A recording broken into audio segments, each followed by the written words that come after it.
Thanks for listening to Fluff and Crunch, where we talk about system, setting, and story in tabletop RPGs and share our experience to hopefully help you have your best game.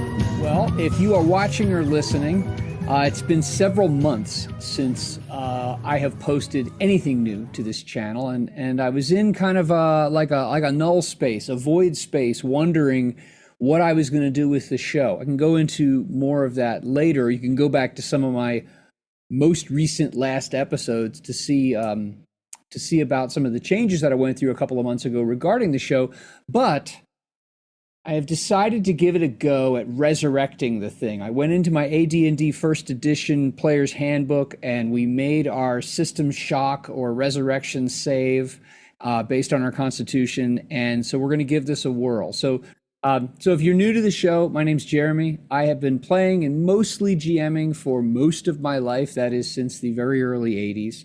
That's not when my life began. That's when the gaming began. And this is one of my... call it life hobbies, along with some other things that I enjoy doing. And I had originally put the show together to talk about three things: system, setting, and story, and how those things come together, and how you can think about those three different things and their overlap and their synergy to have the best games that you can. So I'm still coming back to that. But in this resurrection of the show, I have brought on, or after some great conversations with my son-in-law, who is also a gamer, I'm very proud of that, I brought on a new co-host. So James, if you want to go ahead and introduce yourself and give a little bit of gaming background, I'm sure that more of this will come out over the next several episodes. Yeah, so like Jeremy said, I'm James. I have been a gamer for most of my life, not role-playing games. Growing up, my family was really into card games, board games, all that kind of stuff. So your standard like childhood gaming.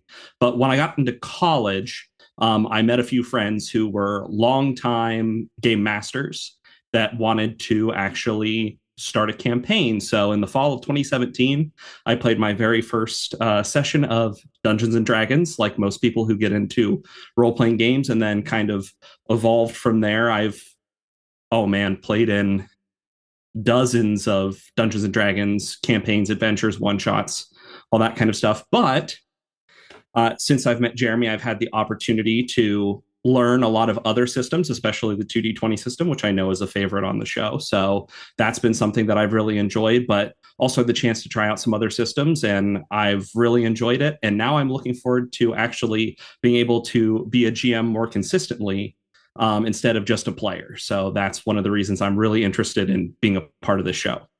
Excellent.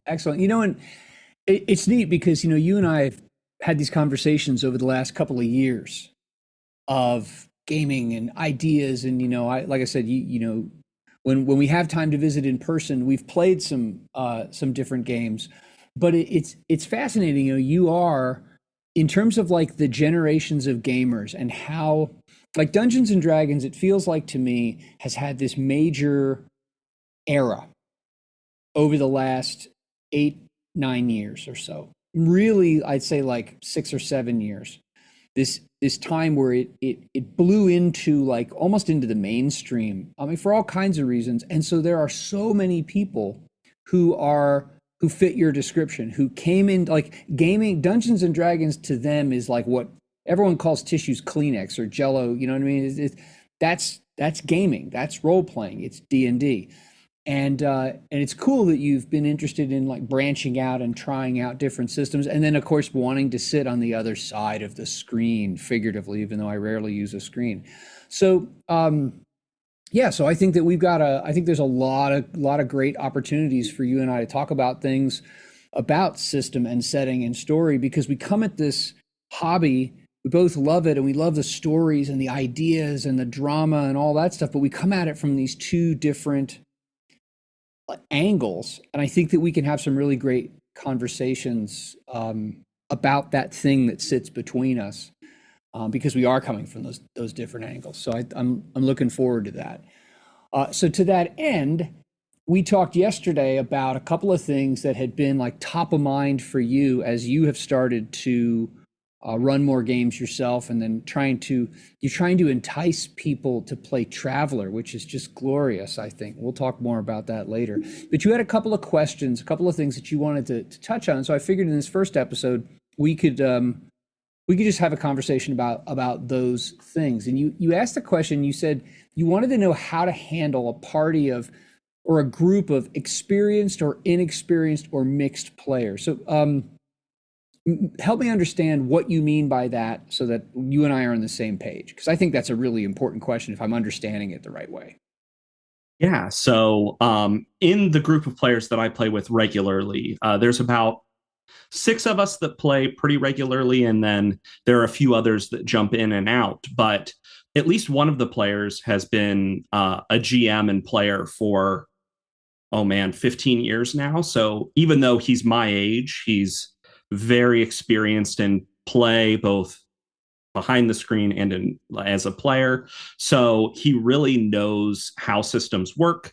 Primarily, he's played Dungeons and Dragons, but he has played other systems as well. So he really knows what he's doing. And then I have some friends who are not part of the regular play group who maybe have only done a singular session of D&D, and that's what they want to do. Okay. And now you have how many players?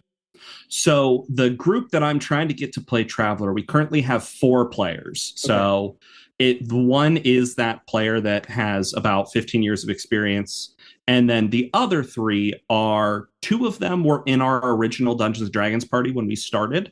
Mm-hmm. So they have about the same experience as I do. One of them GM'd a little bit before coming to college, but he was not a super serious player like the other guy. So they have about the same experience I do. And then the other player, he actually was not even in our Dungeons and Dragons party when we started. He actually grew up also in college playing with other groups, but he played other systems. So, but he almost always GM'd. So all of these people are pretty experienced GMs, but kind of inexperienced players. They don't play all that much. So at the same, like, people understand systems, but they're also new players at the same time. So it kind of depends on the person, but that's generally how the party is breaking out.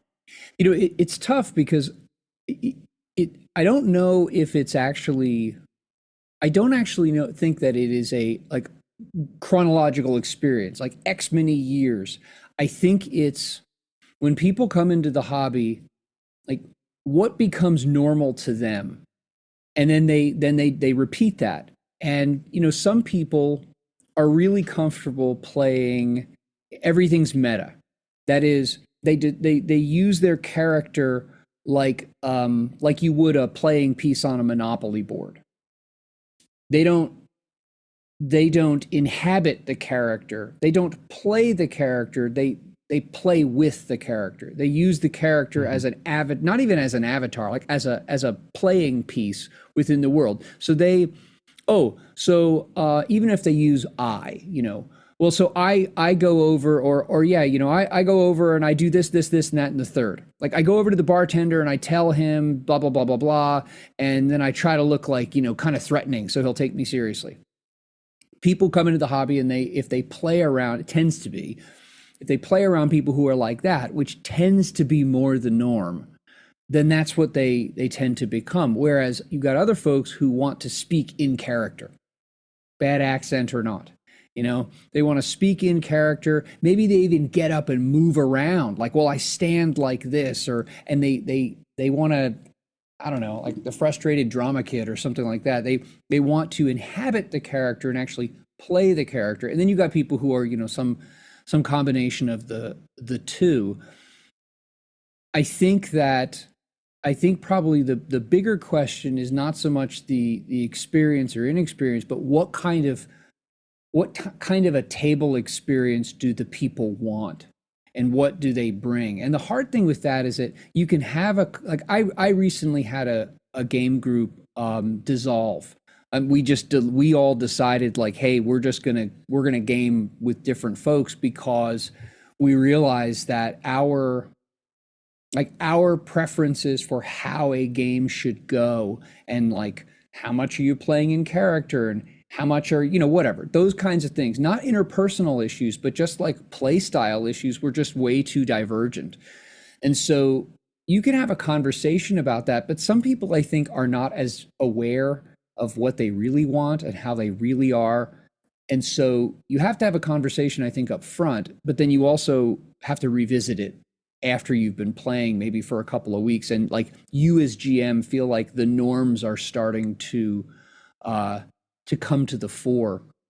And so I think the big thing, instead of being like, well, this person's only played for like a year and this person's played for 10 or 15 years, anyone who's played for some period of time, unless you have someone who's just like right off the boat, brand new, never played a game before, you have to really try to get at like, what are their expectations and what do they see as like their normal behavior at the table? Are they as a player going to sit and wait until you as GM prompt them? Like you throw a wet cat in their lap and say, what do you do with it? Or are you going to like, are you as GM like, I'm going to explain the setting, I'm going to explain what's going on here, and then you sit back and essentially say, what do you do? Different people are more comfortable. Some people are more passive in terms of grabbing onto the story and doing something with it. And some people, you take their character into a room and you give them the most basic, explanation or description of what's going on. And they're already like, well, I'm doing this and I'm doing that. And you're like, whoa, where are you headed? So I think trying to nail down those things. And when you have this perception of like, oh, this player has this much experience in terms of time and understanding, to get them to explain to you like, well, how do you play and what do you expect and what do you see as being like normal for how you operate at the table?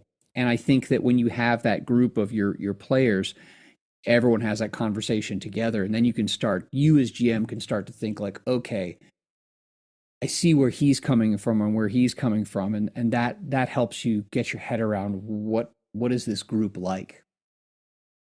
That's the one lucky thing I have with this group is these exact four players. I have done a singular session with them, which was about 3 hours long. It was in the Conan 2D20 system, but it did help me get kind of a feeling about that. But that's where I had the chance to see that because three of these players are pretty regular GMs, that some of them are very guide me and others were very, hey, I'm going to be proactive. So I wondered, because the proactive ones are the ones that seem to have the more years experience. So that's why I kind of phrased that way. But I totally agree that, I definitely want to sit down with them and have that question of, okay, what's your expectation? What is it that you want to do with your character, with do you have plans for the adventure? Like, do you have somewhere that you're looking to go with it? And then build from there. I think it's really important, and we did this a couple of months ago in the group that has since dissolved, where we spent like a session or two talking over these kinds of things. Like, do you like to role play in character? How much do you like to have a plot driving your character, and then your character is more reacting to and dealing with that which I throw at you? Or would you rather have it lean a little bit more toward a sandbox where it not only offers player and character agency, but it actually requires it? We talked through all those kinds of things, and that's where a lot of this stuff, like hunches that I had over the last long period of time, started to come to the fore. But yeah, I think what's unfortunate, it's totally reasonable, is that so often, like, we want to play the game, and each of us has a conception or an idea of like, well, this is how I'm going to play the game, and they're all a little bit different, and so we just jump into it, and if you end up playing something for the long term, chances are you're going to find some disparities between what your players are willing to do, think they're willing to do, actually do, and expect. So having those conversations, I think, is really important from the front end, and maybe even and I'm terrible at this, the periodic thing, but like stopping every once in a while and saying, how is this going? And I think that's where you'll find the difference. That's where you'll find those things that will inform how do you manage things.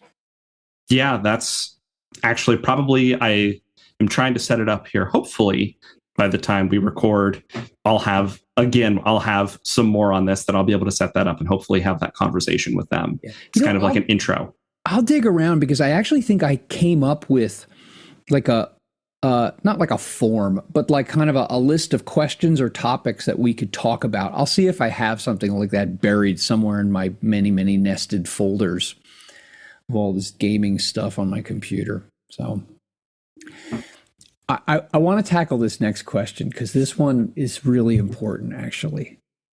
With the situation of, okay, experienced versus unexperienced players, I also have problems. I shouldn't say problems. I have some players that are very serious and some players that are very not serious. Gotcha. So, and that's where it can become very difficult as a GM. And this is what I ran into with the Conan session, where I had two players that were playing very serious characters with backgrounds and stories and things that they were interested in showing and doing in the session. And then I had other players that were playing their joke character. And to give an example, one of my players decided that he wanted to play essentially a spoof on Abraham from the Bible in Conan. So it was a very interesting situation, but to have that mix of players, because that's the party you have, but at the same time, trying to find the balance between, okay, these guys want it to be an unserious campaign and these guys want it to be a serious campaign. And how much do I, as the GM, push them one way or the other? Or do I try to let the players make their decisions on how they're going to play the characters and then see how that works? Oh, there's so much under the ice right here. There's so much with this.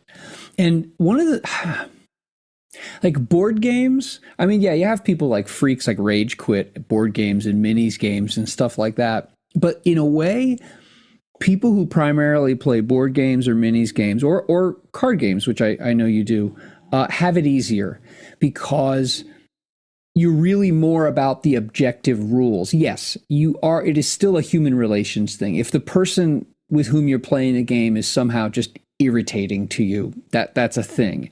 But the degree of like subjective human interrelations and decision making and determinations is so much higher. It's so much greater in an RPG. So much more. And so, there's a lot going on here. Okay, serious versus unserious. First off, it's always easier to paper over the disparities in play styles when you have a one-off or a short story arc, because you can essentially sell it as, hey, this is going to be X, Y, and Z. This is what, hey, let's do this. I've got this great 3-session, I think, adventure. You're going to like break out of the castle dungeon and blah, blah, blah, blah, whatever. And, you know, I kind of want it to be like X. I want it to be like the A-Team or like Leverage, you know, a little bit like cool and a little light. Or, you know, I want it to be like Predator, where it's like half of you are going to get your guts ripped out before the end of this. And you can sell those things to people. And I think in those cases, more people than not will buy into the short term, the mood, serious versus unserious. It's when you play for longer because everyone reverts to their mean eventually. And when you talk about serious versus unserious, I think there are usually that manifests, at least in my experience, is with an unserious player, not an unserious character. Correct. Although sometimes you get the person who, like, they're being unserious, and so they're trying to use their characters like the comedic goof or something like that, or the like you know, I'm funny kind of thing. Or they're the person who you know, they are, what are they doing? They're you know, they're constantly making like movie references and jokes and meta stuff that actually slows the game down. So there's your unserious player who's probably really there just to have fun with friends. And then you've got the lesser unserious player who manifests it through their character behavior. I think very rarely do you have a very serious player who's like, I'm really focused on playing a good game here, and their character is like an idiot. on purpose. So my solution to this is to take the unserious player outside and shoot them. No, that's not true. Although sometimes I felt like no. My solution is if it's a one-off, you're running it, and they've come over and agreed to play it. That they're playing in your sandbox, and you say, "Hey, listen, I'm going to run this one off, and it's going to be like this." And I think communicating your perception of tone on the front end is both helpful to them and a relief to you. So short term, easy peasy. Longer term stuff, that's really it's hard. Like what's your preference? Like over the long term, what do you think you find yourself? What's your mean to which you revert? Yeah, so I have only ever been involved with 2 actually long-term games. And in both of them, I ended up kind of fulfilling the role of the person who moves the plot along. So I would categorize that as being probably the more serious player. Yeah, because I was the person that to give an example from the very first campaign that I played, we spent an entire session with players trying to determine whether they wanted to purchase oak or mahogany for a table. And when I say a session, I mean 2 hours. Okay, that's horrific. The shopping trip, the D&D shopping trip is horrible. Yeah. Yeah, and that's why, and I ended up being the person at the end of the session to say like, "Hey, wasn't there something we were supposed to be, doing this whole time?" And they were like, "Oh yeah, we should probably really focus and like do that." So luckily enough, the GM was intelligent and then used that to move into something very quickly. That way, the next session we were in an action sequence where they couldn't be unserious at the start of the next session. So, but I personally, as a player, the longest campaign that I've been playing, I'm still currently playing with one of the people that is in my party of players. We've been doing it for about 3 years now. But in that, I tend to be more of a serious player. So I tend to revert back to that more serious side. And chances are that will be your GMing style. Because and that's how I am. Like I like joking about like making stupid references or comments at the table, like between players that's all part of it. And I don't mind that. I really like it when you can find humor, whether it's like lighthearted or really dark, through the gameplay. I would actually rather, if I could have a dial and turn down the pop culture reference jokes at the table and have that spirit more appear within the game through the characters, I would. That's really hard. I think this goes back to the expectations thing, though. That you can't change people, and you shouldn't be a jerk for your preferences. But something I do really believe, and actually these last several months have really driven this home for me, that as GM, you are doing more work at the table than anybody else, and you don't deserve for people to come and like have a party for you and carry you around the room, and give you laurels. But I do believe there is a degree of respect, thanks, and maybe even if someone needs to make the decision, just a shred of deference, because you're the one doing all the work. If you have 4 players and one of them doesn't show up, you can just fade their character into the background. If all 4 players show up and the GM doesn't show up, you got no game. So I think that it's really important to have that conversation on the front end of what you think is going to be or hope would be a longer campaign, and establish, hey, this is where I would be happiest in terms of tone. And this is what I mean by that. And this is what that would look like for me. What do each of you think? And let's be honest about it. And if we need to compromise and flex, let's do that. Because you've heard, or have you heard the the sarcastic redefinition of alignment, chaotic neutral. Maybe I'm it's not chaotic sure. Asshole. Yes, that's what it is. It's the player who, well, my character's chaotic neutral, which means like I can just act like an erratic a-hole and do whatever I want, and I'll just point at my character. She'd be like, chaotic neutral. Like that kind of spirit can really be horrible, can be ruinous at a table if you have one person who wants to just be a clown and is unserious and does so at the expense of others. Like that's really not cool. It's also not cool as GM to be like, I expect everyone to be, you will all know your Traveler Third Imperium background and you'll be able, that kind of stuff. You obviously have to have room to flex, but the serious versus unserious thing is for a longer term play is tough. And I think that it is better to be upfront and honest about it. Because you know how it is. Like, I mean, well, like me growing up, like D&D and RPGs was always like the nerd thing. And I think there's a thing in nerd culture. Maybe this is my like my junior psychoanalyst stuff here. So take it as you will. But like you never throw someone out of a group. Like and maybe that is like a nerd thing, like, oh, quote unquote, we're the nerds, we're the outcasts, we're the whatever. So like we got to troop together and stand with one another, even if one of us has like an odious personality or odious, personal hygiene habits or something like that, whatever. Like it's so rare that it's just like, dude, we just can't. No, you're gone. We're going to snuff out your coconut torch and you are off our gaming island. But I think what's unfortunate is that sometimes then that leaves the most annoying player at the table. Everything kind of settles to them because no one wants to hurt their feelings and say, dude, could you not try to make a stupid fart joke out of everything? And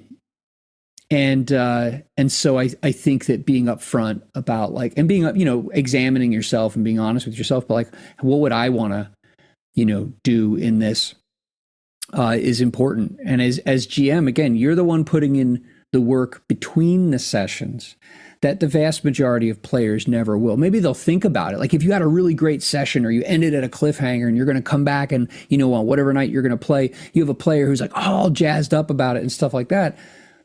That's not guaranteed. Like you hope for that, but you're the one putting in the work. And so if you are not happy over the long term, now, if you're only happy because everyone is being like your puppet, your meat puppet, that's not okay. But if you're really just like dissatisfied and not happy, then you're going to burn out.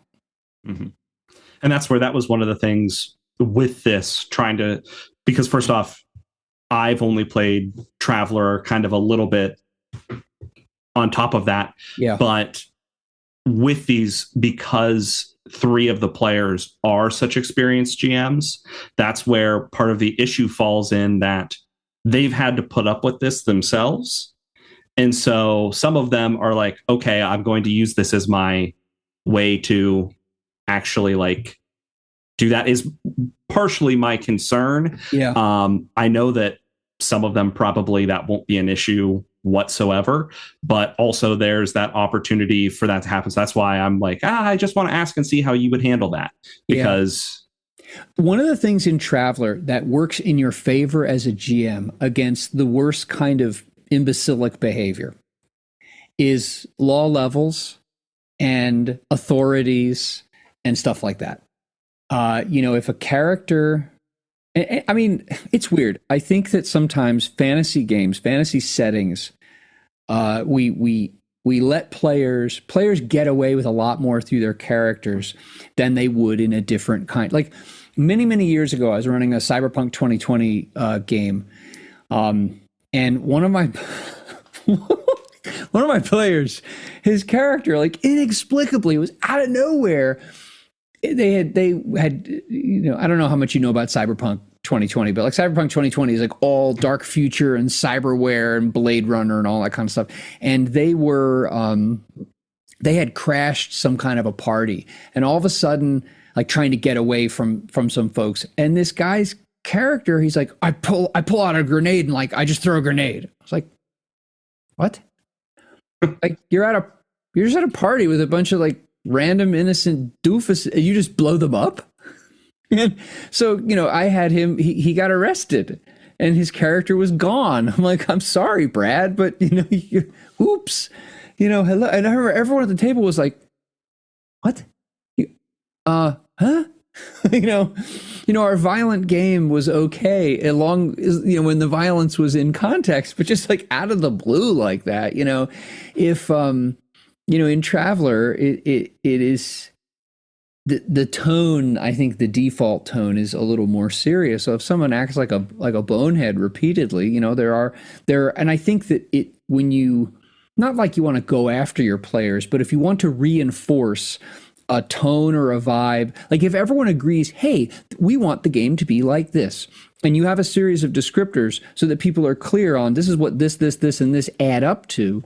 If someone starts to wander, instead of looking at them as a, you to them and being like, dude, quit acting like that, I think it can be more effective to offer in-game reinforcements. And so Traveler gives you all kinds of opportunities like that, if someone acts like a bonehead or decides to like act like a fool and start like shooting it, just everyone else is going to run away and they're going to get arrested. And you're just like, I'm sorry, your character got arrested. I also kind of thought about that when I was building kind of, I call it baby's first system for them to kind of figure out how to play the game. But one of the worlds is very low law level and one of the worlds is very high law level. That's smart. That way I can try to balance the interactions, that if they really want to go crazy in a session, I can see how they would do so. And if I need to send them somewhere where they can't, I have a place to do so. Yeah. And also the fact that the thing about Traveler, a setting trope there is that really what goes on from world to world is that world's business. Like, yes, they're all the worlds that are part of the Third Imperium, there is a layer of consistency, but once you drop into that world's atmosphere or their orbital platforms, it's all on their government. So you'd be like, wait a minute, I have my tough. That's against the law. You just got arrested or whatever. Yeah, that's smart. That's actually that's a good way to drive that home. Like you move from planet to planet, even potentially within a system, and things could be radically different. Yeah. Oh, I want to think about these more. I know you have some other questions. We don't have time today to talk through them, but I want to think about that more. And actually, your next question, you said, how much should you plan for a session or adventure? That deserves an episode all to itself and some specifics, but that builds off of these things too. It's a lot of things to consider.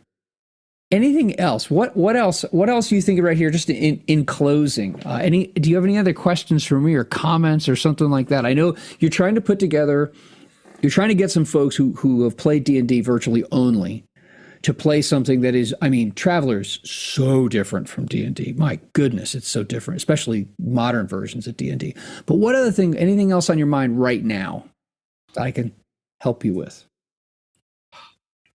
Those are into the prepping for this first session that I'm going to be having for that.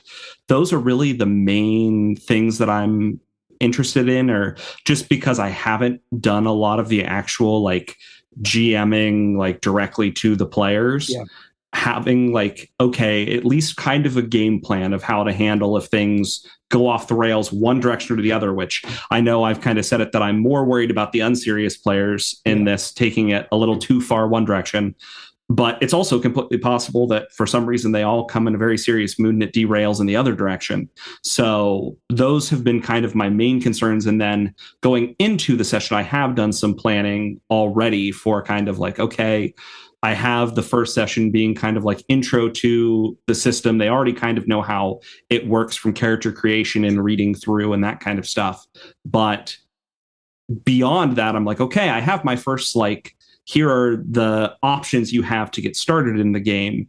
But okay, how much do I plan each of those? Because if you have 3 options of where to start, do I want to spend 10 hours on each option prepping for it? No. So that's why that's really where I want to hone in on what would be a good way to actually prep for let's that. let's do this then. Let's go ahead and we'll trade some text and emails and stuff about what you're planning. And then let's do an episode where we talk through that, because there are general like good practices and I think perspectives and just like mindsets that you approach session, encounter, campaign, blah, blah, blah, planning, how you approach those things. But there are also genre and I think system specific manifestations of those things that, yes, at the 30,000 foot view, there are some universals, but you also need to tailor those to what am I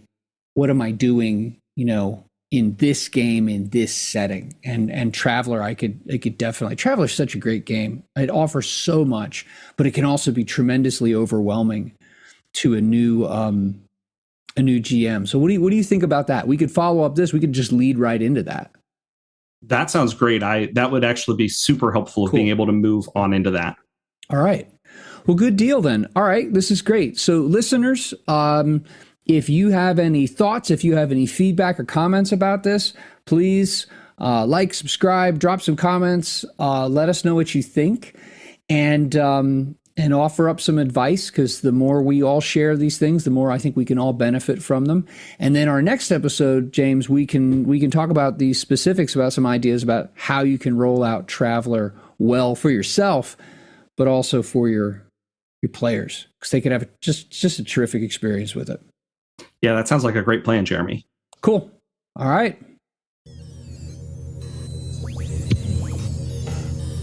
Thank you, as always, for listening to Fluff and Crunch. You can subscribe to the podcast. You can subscribe to the YouTube channel, all through the links in the show notes.